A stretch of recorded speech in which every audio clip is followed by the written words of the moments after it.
দেশের সব বিশ্ববিদ্যালয় এবং বড় কলেজগুলোর ক্যাম্পাসে মঙ্গলবার সন্ধ্যা ৬টা থেকে 4G নেটওয়ার্ক বন্ধ করে দেওয়া হয়েছে।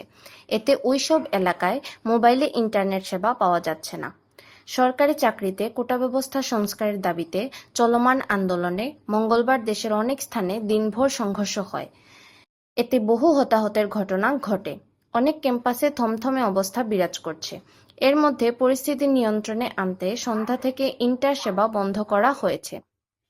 একাধিক বিশ্ববিদ্যালয় ক্যাম্পাস থেকে শিক্ষার্থীরা জানিয়েছেন, তারা সন্ধ্যার পর থেকে মোবাইল ফোনে ইন্টারনেট ব্যবহার করতে পারছেন না, অনেকে কলও করতে পারছেন না।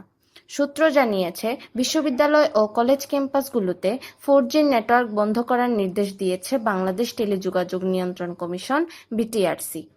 পরবর্তী নির্দেশনা না দেওয়া পর্যন্ত ইন্টারনেট সেবা বন্ধ রাখতে বলা হয়েছে। প্রসঙ্গত, 4Gর মাধ্যমে মোবাইল ফোনে ইন্টারনেট সেবা দেওয়া হয়।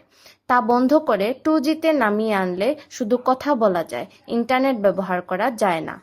এর আগে গত রোববার মধ্যরাতে ঢাকা বিশ্ববিদ্যালয় ক্যাম্পাস এলাকায় 4G নেটওয়ার্ক বন্ধ করে দেওয়া হয়।